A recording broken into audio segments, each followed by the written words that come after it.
Okay, excellent. So I will get started. I want to begin today. I want to acknowledge the traditional custodians of the land in which I'm broadcasting from today. So this is the Gadigal of the Eora Nation. I want to pay my respects to elders past, present and emerging. Also, tēnā koutou katoa, kia ora to everybody joining from New Zealand. Thank you very much. It's the end of your day, so we'll try and keep it really, really interesting for each of you. The piece of research, and I'm going to introduce our subject matter experts today, and we do have truly bona fide experts in this area. But the piece of research that we're covering is a really extensive piece of research that Unmind undertakes every year. So we interviewed a really diverse global set of HR, work health and safety decision makers, 850 of them, to talk about what are their predictions and what are their particular focus areas for 2023. So we've broken that down into 9 trends. As you'll see today, there's very much a spotlight on psychosocial hazards, and this is globally relevant, particularly so in Australia. I can't seem to pick up the phone these days without discussing psychosocial hazards, so I know it's hot on the agenda. I feel as if everybody got out of bed in January and decided, I'm going to go to work and address psychosocial hazards in my workplace. And we're going to launch a poll now. I think we're going to be speaking to some of the results of the poll throughout, but I guess a bit of an understanding of where everybody is at the moment. So we'll give that one a couple of minutes in terms of a temperature check on how prepared you and your organization are to address this particular obligation. My team at Unmind will be sharing some handy resources throughout today. We'll be following up, and certainly I'm very happy to have a conversation. Looking at the data that comes through, it looks like most people are here to learn more or have formed a project group. A little bit more concerning is we seem to be a little bit behind where a lot of us would like to be in terms of being prepared for these obligations, running the assessment, developing our controls and implementing those. So I guess it's not entirely surprising. We can end the poll and publish it. All right, I want to make sure that, so today we take a bit of a risk-based lens, but I don't want to lose sight of the fact that this is an aspirational goal. The goal isn't to eliminate mental ill health, but it's to promote positive mental health in our workplaces. So let's not lose sight of that, and lots of the conversation and the experts today will be talking about that positive aspirational side. I'm just going to start, because some of you may not be as familiar with Unmind, a little bit about the platform, then I'm going to introduce our guests today. So Unmind is a workplace mental wellbeing platform.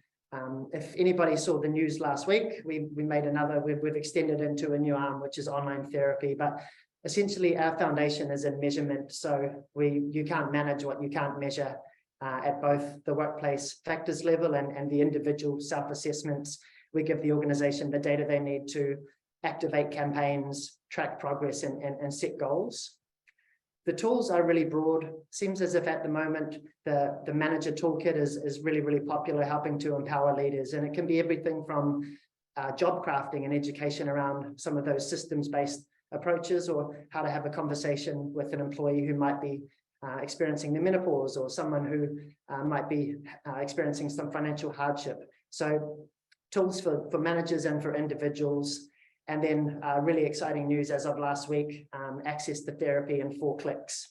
So essentially world-class therapists available on demand and able to, we're calling this Unmind Talk, but essentially extending our duty of care into human to human experiences.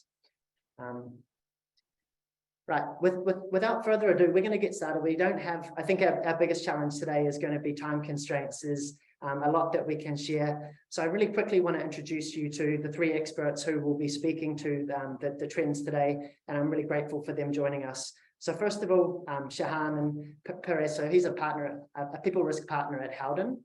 And what we did with each, we asked each of our experts, why is it that you're so passionate about this space? So I've asked them all to give me a 1-sentence answer. So Shahan's told us, well-being favors the brave, which I think is a statement you'll see is very consistent with the way that he conducts himself. I want to welcome Nina Hong, a senior associate in workplace relations at FCW Lawyers. Nina said because she has seen firsthand the drastic difference when workplaces put their people's well-being first. And she'll be sharing some of those anecdotes and experiences today.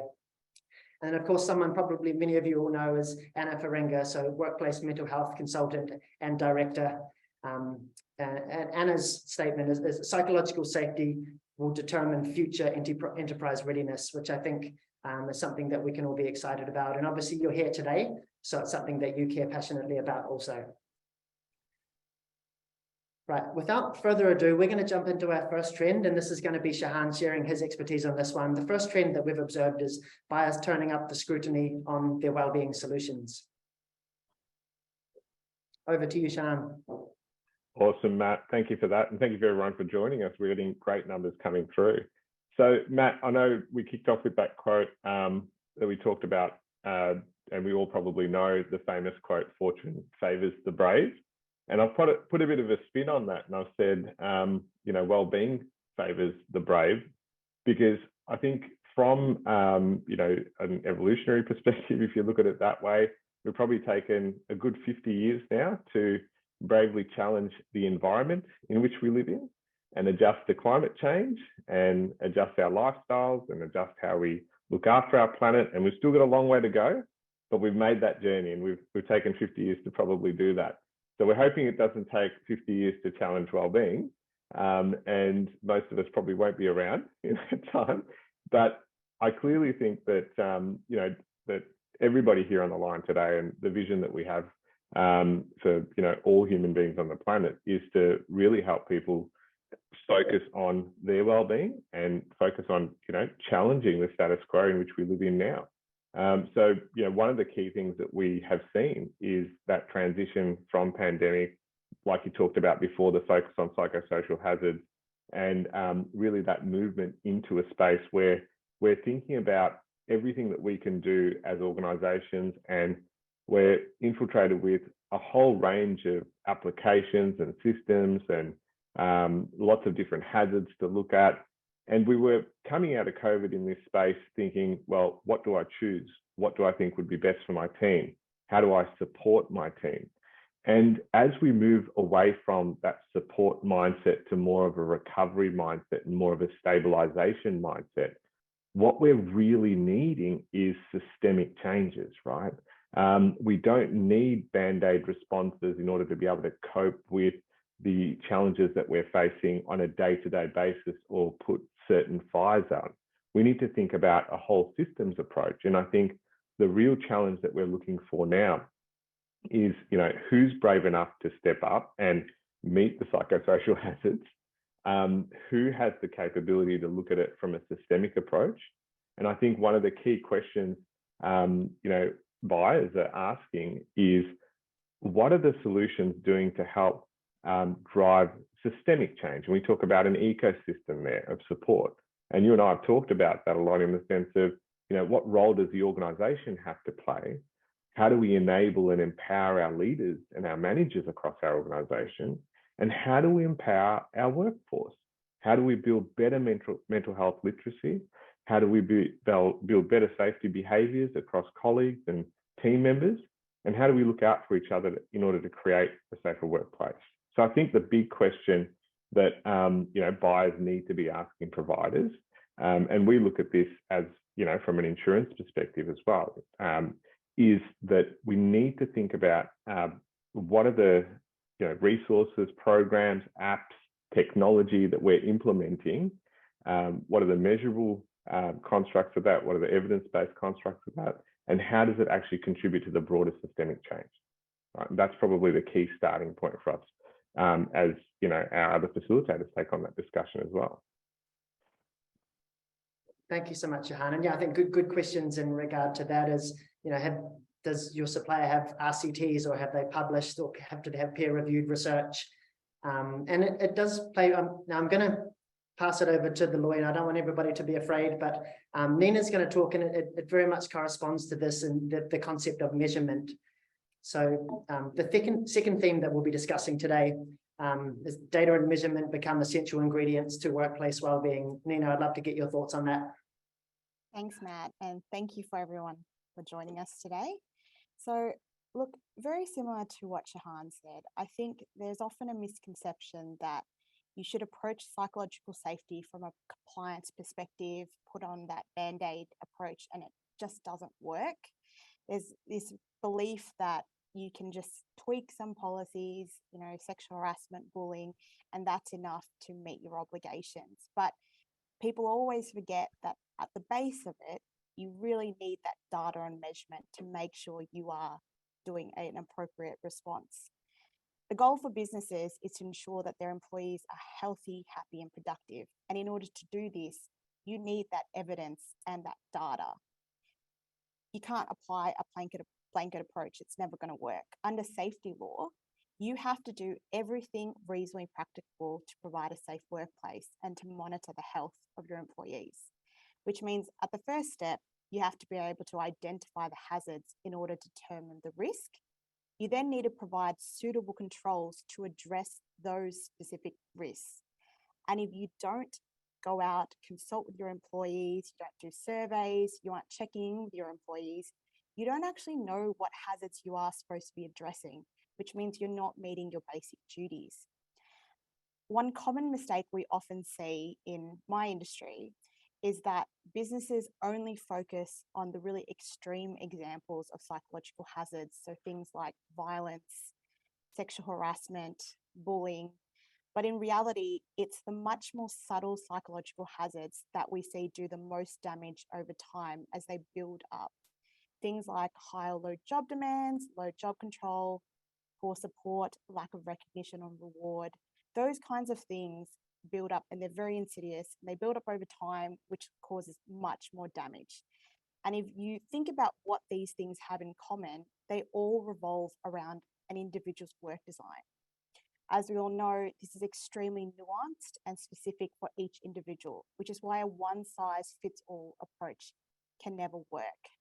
That's why it's so important to collect that data and use apps like Unmind so you know exactly what you're dealing with, that you can use that data to monitor and improve your controls and adapt them as necessary.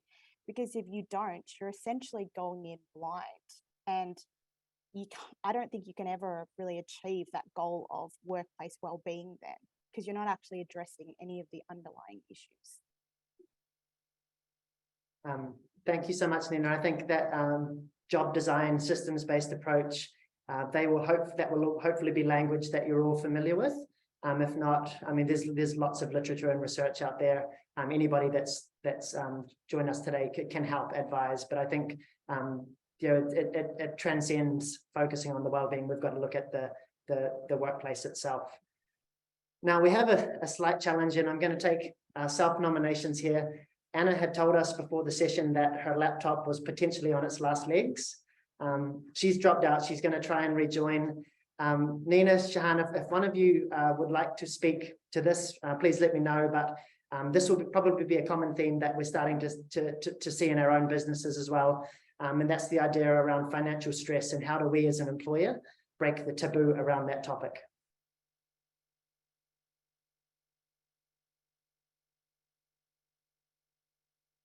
I think I'll help you out there, Matt, just to keep this off. I think one of the biggest challenges is for many years our HR teams, our wellbeing teams, have been the advocates of the voice to exec and really shaking up things and challenging the status quo. And I think for a lot of people on the call, you've put numerous business cases forward. You've tried to look for funding in lots of different sources and try to gain this commitment or executive sponsorship or leadership support. Where I think the market has moved now is that organizations are looking at this through a lens of their brokers, their people risk teams, their legal teams, and we're having conversations at a very different level. Businesses and organizations and enterprises that are at the forefront of this have taken a very different lens to the financial pressures and the financial investment that they should be making in this space as well. Nina probably sees it from the other end as well, from a legal perspective, looking at the cost, looking at reputation risk, looking at the market implications of those things that employers will, bear the impact of if they don't think proactively and act proactively as well. Yeah, Shahan, I think you're absolutely correct. Although today is all about thinking about the positive and what we are aspiring to do, at the back of our minds, we've got to remember that these are minimum obligations. And if you don't do this, it's going to be very costly for your business. If you have someone who's facing psychological hazards and then it evolves into a workers' comp claim, or there's a bullying claim or a sexual harassment claim, the reputational damage is massive. And from an insurance perspective, that's not going to cover you for everything. So taking these proactive steps is so important, not only to shift the culture and improve the culture and have a really positive, happy workplace and productive workplace, because there's lots of studies that show that putting your employees' well-being first actually does increase productivity. But it also means that you're not having to spend costly legal fees defending things which you could have fixed yourself. And it just is a huge difference to organizations. Cool, thank you, Nina. And we might stay with you. We know, so if we think the ultimate goal, we see the ultimate goal is culture change essentially here. And we know that the most effective vehicle for driving culture change is the managers and the leaders in our business. So before we jump onto and spend a lot of time speaking about psychosocial hazards, I think this one is almost equally important. So manager training and leadership development becoming really, really central to our wellbeing programs, and perhaps maybe thinking about it in a slightly different way. Yeah, look, I think the most common excuse that I see a lot of businesses put forward when we talk about the need for training of managers and leadership is they think it's going to be extremely costly and rather ineffective. So it's kind of, well, what's the point? But if you actually look at what you're required to do, this misconception that you have to overhaul your systems completely and have a perfect system is just not correct. It's actually a lot more simple than that. You can do things like rely on touch point training, which is small acts incrementally done over time to build that competency in your managers and in your supervisors. This means, firstly, setting up a structure of excellence. What does good look like to you? What should good look like? So managers need to learn, when should I raise psychological hazards if I see them in my own work design? What should I do if I see warning signs in my employee? Should I talk to them about it? How do I safely intervene? It's really important that managers have this training so they know that they can embody this behavior, should embody this behavior, and that they must reinforce this behavior and provide objective markers and competencies so you can tie it through to their KPIs.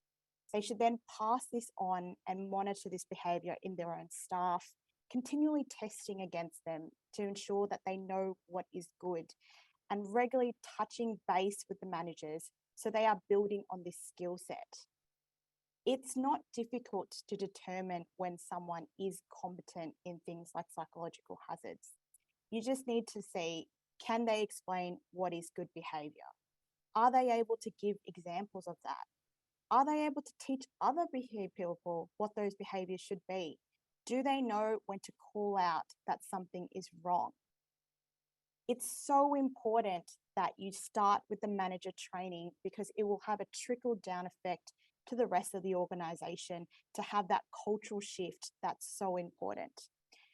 Businesses need to invest in managers so they have that skill set. That's the start, but then it's a slow touch point system where over time you build that competencies.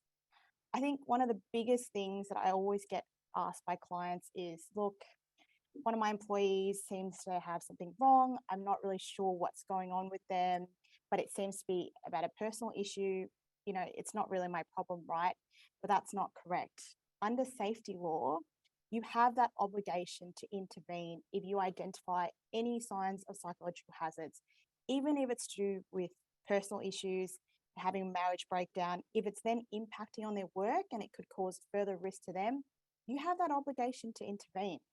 In fact, I think it was the High Court that went even further and said that if it's an inherently hazardous environment that creates high risk, the employee doesn't even have to show signs that something's wrong. You have that obligation automatically to do risk assessments. The most common example for all of us is flexible work arrangements. You know, since COVID, all of us have shifted to a flexible hybrid arrangement where we work from home. And it's a bold new world. There's new risks, new psychological risks, physical risks, which means businesses have to act and they have to make those risk assessments to see what is wrong and put controls in place. That's the minimum that needs to be done. Like we spoke about before, the cost of not doing something is just not worth it in the long run. Other than the claims we spoke about, it leads to poisoning culture if you're not training managers to know how to handle these things, and also massive numbers in absenteeism and loss of productivity. So at a minimum, businesses really should be investing in their managers. Yeah, and I just see Brian's comment here, which is really interesting. It focuses on the 42% of managers reporting to be really time poor. There was a fascinating piece of research that Deloitte published last year. So at the same time, everybody was focused on the Great Resignation and the 40% considering departing their jobs.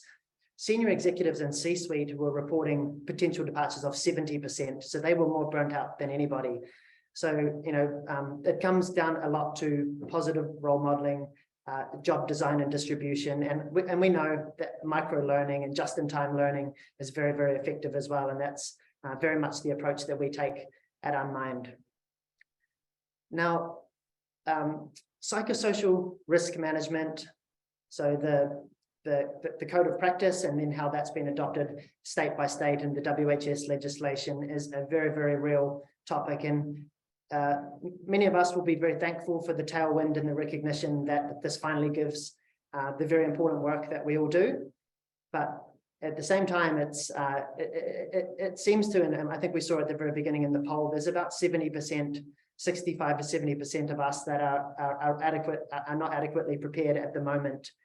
I've heard of reports, so there was a considerable fine handed out last week in the Supreme Court. I've had reports from a major retailer in Victoria last week. The regulator was on site with the clipboards. We had naturally assumed a grace period here, and I think that was reasonable.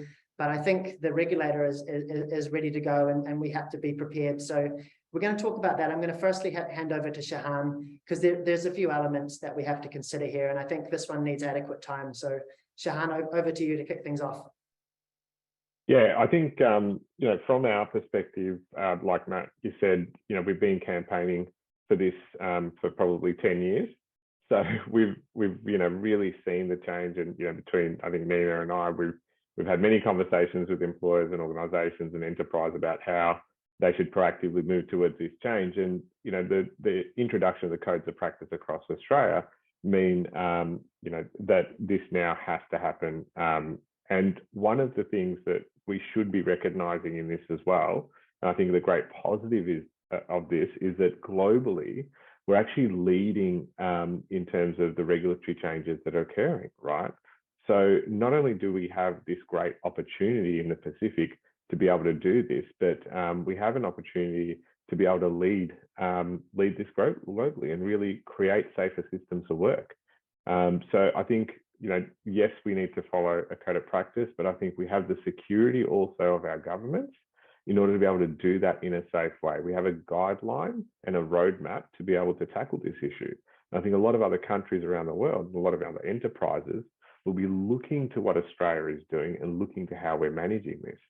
So lots of your team that are on the line today have an opportunity, if they're working for global firms as well, to be the first in this region or their region across the world. Nina, over to you. Yeah, I think you're definitely right there, Shahan. We're definitely ahead of the rest of the world. It does mean that it can be a bit difficult because it means we're kind of facing it kind of brand new. But like you said, there are codes of practices and regulations in, I believe it's WA, Queensland, New South Wales and Tasmania, which provide really good guidelines. And I would recommend that everyone on this call be really across the codes of practice even if it's in a jurisdiction where your business doesn't operate. Because unfortunately, the way that the regulators can use it is codes of practice and regulations in other states are evidence of what is reasonably practical, because it's evidence of what is industry knowledge and what you ought to know. So it means that essentially there is this positive obligation on everyone to take it seriously. But like we said before, it's not this overwhelming, impossible thing to do. It can seem that way, like Matt said.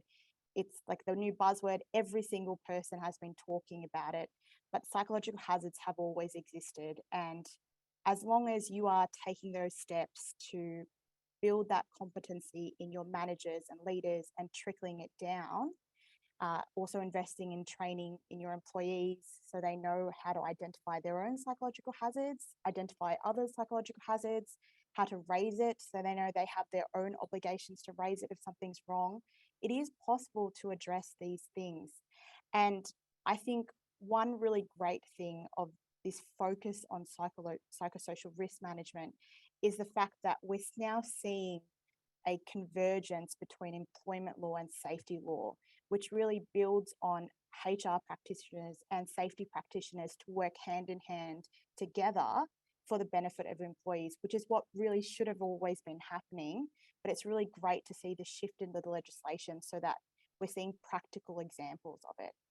And I guess one key example that comes to mind is the new introduction of the Respect at Work amendments with the prohibition against hostile work environments.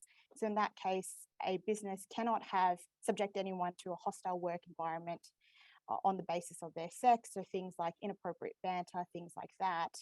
This requires both HR and safety to manage, because safety needs to provide that training so employees know to report the issues. And on the HR side, they need to know how to discipline and enforce it. So it's really a brave new world, but it's really positive for all of us. And I might just go off the back of what you're saying in terms of that collaboration that we're seeking in organisations, right? So to our earlier point, we're not just looking for HR and wellbeing teams to just drive this change. We need to have the collaboration of risk and governance, our chief financial officers, our executive committee and our boards. Everyone needs to be on this journey together. And I think, that's where HR teams and wellbeing champions have championed this for such a long time. It's not about awareness now, it's about action. And to get that collaboration is what we need to do that. Yeah, completely agree. Yeah, and I think the other thing to remember is that we will never be done. This is going to be the new operating rhythm of our teams and our businesses. So ensuring that we continue to assess our risk profile, implement controls. And I think the other thing to consider is that the 14 psychosocial hazards that have generally been defined are likely to change as well and evolve over time as things develop. So it's about establishing a new rhythm and a new way of managing these, because it'll be really dynamic. Nina, Shani, anything else that you would like to add before we move on? No, that's it for me, Matt. Yeah, that's it for me. Cool. I think, we'll share. There's a couple of comments, around ISO 45003. I think what you'll see, generally there is consistency across the WHO guidelines, the Surgeon General, ISO 45003, but you're exactly right. Australia has certainly taken the heavy-handed approach where it's written into law, and I think that's something that we'll ultimately be proud of in the long run. Another thing that we're hearing a lot about, certainly on the conference circuit, is mental health becoming part of the ESG boardroom agenda. So very much in that sustainability bucket. We look at it in the lens of our employee value proposition and our ability to attract and retain staff, particularly the next generation of workforce. We also hear about it in some competitive industries around the tender process and bidding for work. Organizations are now being asked to provide metrics and evidence that they have a healthy work environment for their employees. And this applies to things like law firms and construction companies, things like that. So this is another really interesting development that I expect that we'll see more of. Again, I'm going to ask for a nominee. Anna hasn't come back to us, and this is one that she was going to speak to. Shahan, it looks like it's something you have something to say. Yeah, I think I'll bounce this one off Nina and you as well, Matt. But I think my experience from a people risk position as well, really has spoken to the S popping out of the ESG and the G probably starting to form in the background with the codes of practice and the regulations as well, right? So I'll explain that by, if we look at the whole ESG offering, we've been so heavily focused on the environmental aspects, and that's because we've sort of known how to navigate through these. We've had really good measurement around these, and we have a mature system, right, that looks at environmental factors. And like to my earlier comment around climate change, that's just accelerated that, and that's just sort of propelled that so far into the future.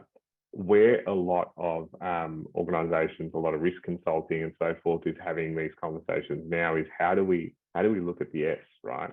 And to the points that we've talked about today, from measurement to programs like Unmind's ability to build people capability and provide resources to workforce and so forth as well, we're starting to see the emergence of the value of the S, right? And the S is so critical. The governance piece, to Nina's point and everything that we talked about from a legislative perspective, that's already there in play, right? A lot of us just have not applied those within our organizations. So the roadmap is there. And I think this is where, we as wellbeing champions, HR professionals, leaders, and so forth in this space have a really great opportunity to define what this S looks like, not just from a perspective of, ticking the boxes on the 14 psychosocial hazards. It's more about creating a culture of wellbeing and an environment that we want to live and thrive in, right? Nina, any feedback on that as well? Yeah, no, I completely agree, Shahan. I'd say in the last 5 years, having looked at board reports, you can see a slow but marked change in what are the priorities. I'd say 5 years ago, safety was barely commented on. It was kind of a last minute item if they thought to think about it. But it's slowly shifting, and it's so important that it is, because like you said before, it really needs to be a whole organization shift. It's never going to work if you just have managers, HR managers pushing the agenda and the executive not buying into the program, because they're never going to invest in what's needed, and they're not going to hold people underneath accountable. If we don't see our leaders standing up and embodying the safety values, then why would anyone underneath them do it? Because it's clear then that the organisation doesn't find it a priority. Governance is extremely important just from a legislative perspective. I'm sure all of you would know that there's huge risks and liabilities for officers if they're not making sure they're doing their due diligence, that the people underneath them are doing what's right. It's not the HR managers and the safety managers that will be charged. It's really the executives. And so you're seeing with all the legislative changes, executives now having to step up and take more accountability. They can't hide anymore, can't say, look, it's your problem, it's safety's problem, it's HR's problem. They have to take accountability now. And it's so good that they finally are. Yeah. And I think we're seeing examples, really inspiring examples of leaders who are really taking this by the reins. You might work for a leader like that, you might compete with an organization like that, but the magnetism that creates, both for people to stay, customers and prospects to work with that organization, and new employees to join it is really going to set them apart. Okay, we have 3 to go, and this is also a little bit related. And again, I apologize, this was one that Anna had nominated herself for, but I think we can all probably remark on this one. So HR bridging the business strategy and people centricity. So I think anybody who's an HR professional that's joining us today, I can guarantee you that your job is infinitely different than what it was in 2019. It's really raised the profile. I've certainly seen HR leaders with a lot more authority to make decisions, to build larger teams, and to really drive the future of the organization, which is a positive thing. Shahan, Nina, is there anything that you've observed that you'd like to comment on this trend?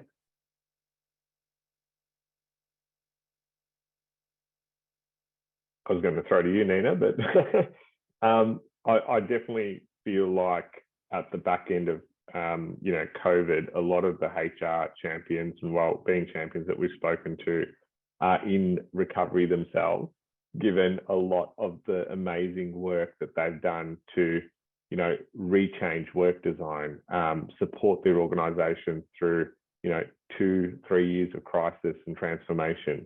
And they've borne the brunt of a lot of that transformational change that we've seen across the last couple of years. So the first thing I think, Matt, to call out is that, there is a lot of fatigue, right? And change fatigue, especially. So starting from that position, I think the best advice that I can give HR champions that might be on the line or executives as well is to really look at a collaborative approach, right? Really recognize your own capabilities and recognize the challenge in front of us, and look at the collaboration that you can form first and build those working groups internally first. If you don't have that buy-in, there's very little that you're going to be able to move if you start to engage organizations and stakeholders, because what's going to happen is you're going to have to go back and forth with them. You don't have a clear vision, a clear strategy. Consult with them by all means, teams like Unmind and so forth, start the conversation early, but really look at bringing in your internal stakeholder teams together first, so you're right on the same page.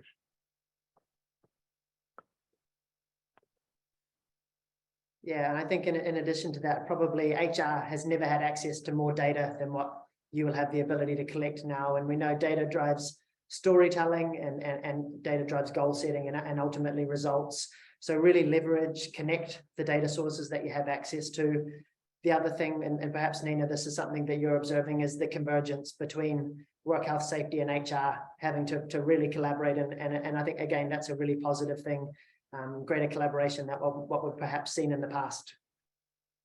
Yeah, definitely. And I think to Shahan's point, I'm seeing in a lot of my clients that it's much more effective when we get that convergence, because you've got stakeholders in both the safety and HR teams pushing for the same thing with evidence of the impact in both areas. So it builds a stronger case really to push forward the ideas that they're both wanting, and they can really demonstrate the benefit for the entire organization. Okay, we've got 2 more trends. I love this one. We know that everybody that we speak to is under-resourced. They don't have enough capacity to deliver all the wonderful programs that we imagine and that we want to create. So in a lot of cases, and you might have different names for the network, it might be your ambassadors. We generally refer to them as champions, and we've produced training specifically for champions in your organization. But I think it's really important that these people are starting to get the formal recognition that they need. So, for example, we have wellbeing champions in Unmind. They get an additional couple of days off a year, and they really get elevated. It's not their direct responsibility. It's a cross-functional set of individuals from within the company. But these are the people that they're passionate. They drive the utilization of our resources. They signpost. Shahan, I know you're excited about champions as well and the potential for groups like this. Yeah, I think the emergence of not just champions, but wellbeing communities of champions and communities of practice is probably what we've seen over the last 5 years, I would say. That is an amazing sign that, across organizations, boundaries, borders, people are collaborating to look at how they collectively achieve this goal and collectively, communicate up the chain. I think the HR teams have done enough to raise awareness of what needs to happen. I don't think we need to run that campaign anymore. I think we need to start to bring in collaboration and drive, working groups, steering committees, and so forth. And I think the way to elevate in that level from a wellbeing champions perspective, Matt, is to look at you as sitting on that governance committee, like what Nina was talking about as well. rather than, the service provider or the events organizer. Really think about elevating your position into governance and into a role where you're contributing directly into the executive in that decision-making process, because you would likely have the best insight into, what are the market resources available, or what's the, resources we're using with Unmind that relates best to our people, right? And how do we get the best out of those products that we are actually using now? Doesn't mean we have to change everything that we're doing now. It means that we have to actually maximize what we're using and then grow from there to fill the gaps. Yeah, and that's right, and benchmarking as well. I think that has been another really encouraging trend as organizations looking outside the four walls and just into collaborating with sometimes competing organizations, benchmarking and sharing ideas. And I definitely see that across industries. Now, we want to end on a really positive note, and I think this is perhaps the most uplifting of all of the trends. And when we think about all of us, and we're focused a lot today on workplace well-being, but we've got to think about the cascading effect, the impact that workplaces have on our families and our homes and on our communities. We all spend, and probably even more so than we used to, we spend a lot of time at work. We're influenced by our projects, our colleagues, the stresses of the workplace, and it's inevitable that we bring some of that home and it spills over. So we've got to reframe the way that we think about this and think about the workplace as becoming the positive engine the engine for positive mental health and well-being. And in our research, almost everybody agreed with this. I actually can't believe that somebody didn't. So Nina, Shahan, I'll encourage one or the other of you to start, but what are some ideas and inspirations that we can share to help achieve this goal? Look, I think it's such an important thing. Like you said, we spend so much of our time at work and it takes up most of our time. And if something's going badly at work, it ends up trickling through to your personal life, even though you try not to. So it's really 2023 is the year to be proactive and to shift that mindset from being a compliance thing for workplace mental health to being a cultural shift. This is something that we should all strive for, embody, and work towards. It's an aspiration now, but it doesn't have to be overwhelming, and it can actually be quite simple, like we've been speaking all throughout today. You just need to take it one step at a time, tackle low-hanging fruit, start with doing check-ins on your employees, how they're doing, review work design by looking at position descriptions, looking at their like the resourcing. Do they have appropriate help and recognition? Just small steps that you take bit by bit can really slowly shift the whole entire organization's approaches. Then you can start to look at the more difficult things. Sorry, Shahan, over to you. No, that was great. That was great. I think the key takeaways in terms of becoming an engine for positive mental health really don't they don't start from scratch, right? We're modeling this stuff off the change models that we knew from the 90s, from an org psych perspective. We know this from the people risk models that we use in risk consulting and so forth as well. We have a force for change, right? There's a clear force for change now. We all recognize that our mental health and well-being is really valuable, so we can tick that box. The next step is to recognize the problem within the context of our workplace and define that actual problem. And how does it relate to our teams, whether they're working hybrid, whether they're working on site, they have high exposure to public or harmful behavior. What is it that is related to that team?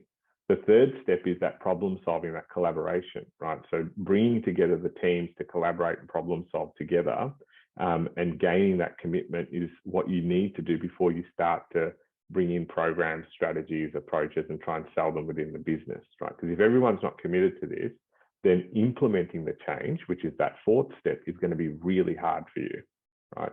You'll have 30% performance rates, 20% of people participate. That's where you see the numbers starting to drop, right? So gain the commitment first before you implement the change. and the tools, right? The measurement, to Matt's point, he's talked about measurement, that measure, evaluate, control, that has to be a consistent part of how we continue to look at well-being, right? Just like we measure climate change, we need to measure well-being, right? That's a critical component. We can't just say, look, let's just throw out an intervention and hope it works anymore, because we're investing, we all agree we're going to invest a significant amount of money in this, right? It's going to cost our businesses not just money, but resource time as well, and commitments from lots of different stakeholders that have our normal business objectives to achieve whatever we're selling, providing services for, and so forth. So, the force for change is there. Recognize and find the problem, work on problem solving together, and then implement that change together. Right? So that's probably my key couple of takeaways for that. It's becoming an engine for good. Yeah, I definitely agree with Sean. I think the building that relationship for the buy-in together is probably the most important thing, given that it's such a big thing. Like you said before, HR managers can't take it on alone. No one can take this on alone. You really got to work together as a team across the organization. And the only way to do that is to build on those relationships with everyone so that they all understand they've got to have buy-in, accountability, and all understand why the organization is doing this and how it will benefit everyone and become an engine for positive change, really. Right, I'm going to check. It looks like we may potentially have Anna back with us. Is that right? Maybe not. Oh. I think we have my voice. Can everyone hear me? Yes, we can, right? We need you to finish with the bang. Can you see our screen?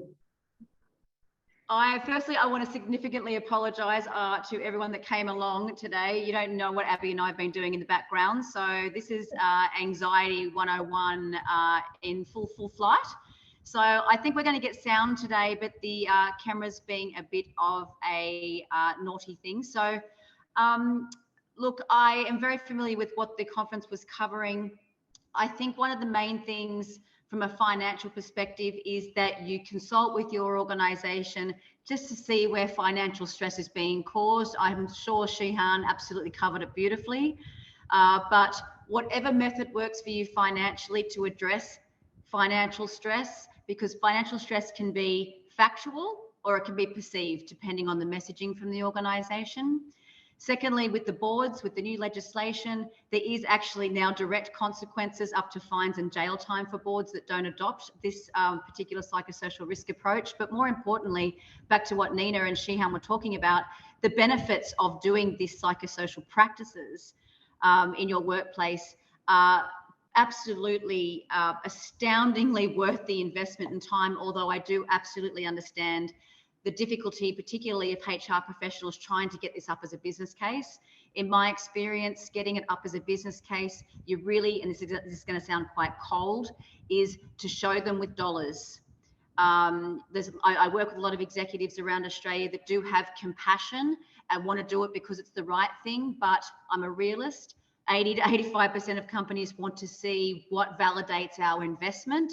So again, I'm sure Shihan and Nina have covered this. Look at the costs going out your door, look at your absenteeism rates, look at your talent acquisition, look at your personal injury rates, look at your unplanned sickness, because all of that is dollars. It's just dollars that isn't immediately seen by executives in many instances. So that's your case study right there. Secondly, what really gives a good case study some oomph to help you guys out there that are advocates in this space is about what my statement was, and that is, if we don't start to invest and take this stuff seriously, no one's going to want to work for you. They will go and find an employer that takes this stuff seriously. So it's not just about, okay, how great are the people I work alongside and how much am I getting paid?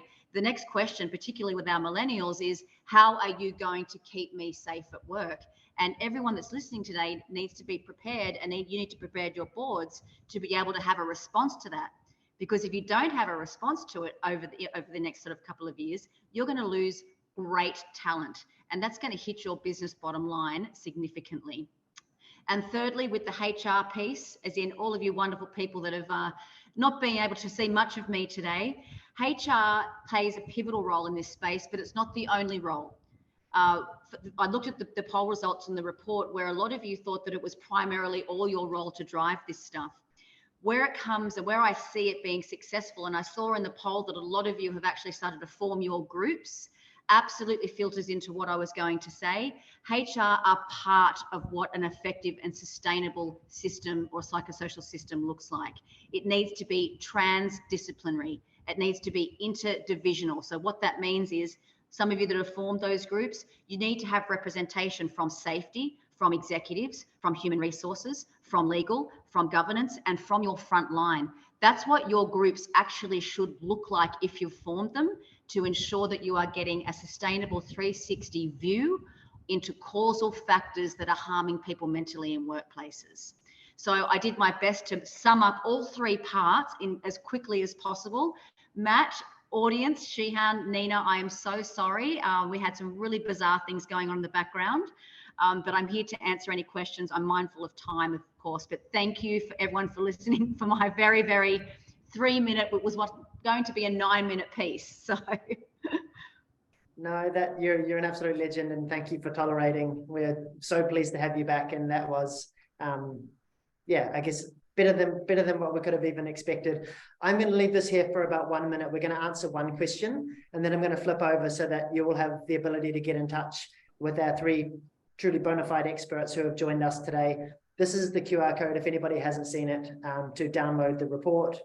I believe your phone should work if you hold it up to your screen. I'm going to answer 3 questions that we have so far. Feel free to share some more. The first question is from anonymous attendee. In creating surveys to gather data about psychological safety and well-being, how critical is anonymity?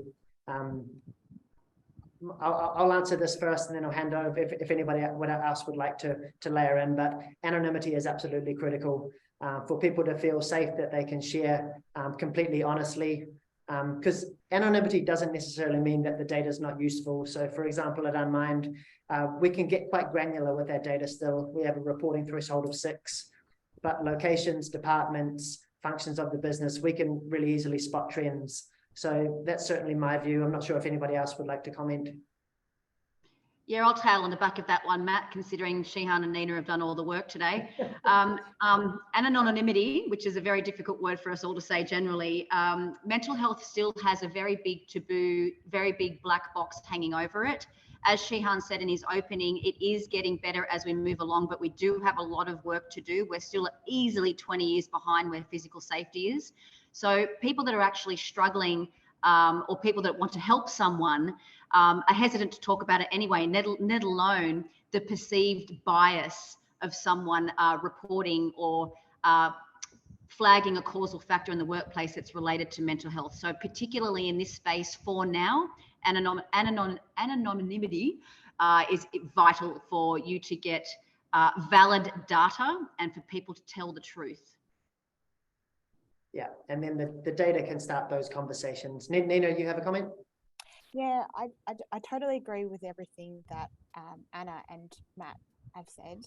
I just want to say, although, yes, definitely it should remain anonymous, that doesn't mean that it kind of ends your obligation there. Like, you obviously see the trends and you have that duty to go in and look at it further. And if you begin to get indicators of where the psychological hazards are arising from, you need to address it then. Like, I think we need to be careful not to hide behind Anna's right, I can't say it.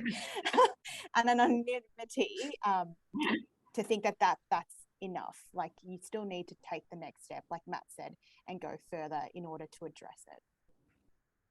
Yeah, absolutely. People don't like to think that you're making a positive move in a space and then go quiet, because you'll lose trust from your staff and you'll end up going backwards rather than forwards in a very murky, still heavily biased and feared area.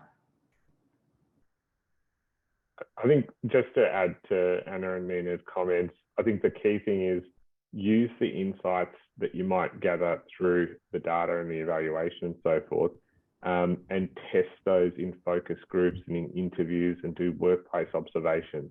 you know, that's what all the best practice reports are telling us to do, because yes, we're gathering those insights, but we also want to test them with frontline teams or leaders or executive to see, is this true of what we see? And through that process, you're going to be able to really find out whether or not perceptions align or they don't. I'm going to jump onto the next question, and we may have time for another after this, but this is a really good one, and in my world, it's fairly common. So the question is, again, from anonymous attendee, how do you address leaders or employees reasoning lack of time? There may already be training and initiatives available, but there's a lack of engagement. Anna. I'll jump in here, mate. So look, this lack of time piece is a really hard piece, but it's not a complicated fix. The lack of time can be absolutely the result of the messaging and the structure that the organisation is putting upon these leaders. So these leaders don't choose, in most times, it happens in burnout as well, don't choose to be time poor. Normally they're working in poorly designed positions. So if there's a reason why they're time poor, we can't expect people to function in poorly designed or overworked positions and then have them absolutely engage into an additional task or additional initiative. They're always going to view it as extra work. So again, back to how Shihan opened, and I'm so sorry, Nina, I was fiddling around in the background when you were doing all your marvelous stuff. We can't just pull someone out and expect them to be passionate about something when they're already overworked, which is a psychosocial risk, but yet work design and then jam them back into their position and go, okay, you do your job, but also be passionate about this. The onus lies on the messaging and the ownership and the sponsorship coming directly from the executives and the key senior decision makers before we can expect middle managers or any other type of leader to engage. Something that we think about a lot, and we describe it as the flow of work. So we need to integrate these programs, the learning, the discussions, the training into your workday. So that part is micro learning and just in time, and making sure that there's an ability to upskill in the moment without perhaps a workshop setting every 3 years where you inevitably forget most of it the next day. The other part of it is integrating with calendars, Microsoft Teams, Slack, for behavioral nudges and reminders. And that's the kind of thing that, again, can change the culture. And then the time occurs naturally. It's not such a precious commodity. Sorry, Nina. No, I completely agree with everything you said. It's exactly right. I think a lot of times businesses think it's going to be a huge, 2-day training to get it right. But like Matt said, it's small nudges built over time. And as to Anna's comment, if managers are extremely time poor, they're going through those psychosocial hazards, that's even more of an indicator that you should be checking in on them, building those competencies so they know how to reach out for help, and you can address that. So then they see you dealing with it from their ish point of view, and then they can trickle that down to their employees as well. Really important comment, Nina. The irony of this particular answer is that there's a lot of reasons why people are overworked, because if they're not actually performing well or having a good experience at work, they're not going to be performing at their highest, which is going to build up their workload anyway. So I guess another little bit of string of advice or a consideration for our audience that remain is that if you're a HR professional, I would be looking at my HR team and going, okay, what skills do we have as HR professionals to have mental health conversations? And then making sure that our leaders are upskilled in that same space, because when our leaders are upskilled, it removes the onus off HR to a certain degree. And that's what I call the famous HR bottleneck, is that you guys, our attendees, are out there primarily doing leaders' jobs for them. But it's not the leader's fault and it's not HR's fault. It's about building that capability across all of the hierarchy of the organisation to help remove that workload off HR, but also to support leaders to capture risks earlier with confidence and evidence-based approaches. All right, everybody, I'm afraid to say that we are at time today, and thank you so much. Please connect with Anna, Shihan, Nina. Give them a round of applause. I mean, they're really, really valuable insights, and I'm sure they would be open to having a conversation if you wanted to connect. And as we will follow up. We'll share the recording. If there's people in your business that you would like to share it with as well, or make an introduction to, please, by all means. It's important topics. So thank you all very much for taking the time today to join us. And we look forward to seeing you all at the next webinar. And again, thank you, Anna, Shahan, Nina. Thanks, everyone. Thank you, Nina and Shihan. You did most of the work. Thanks, everyone.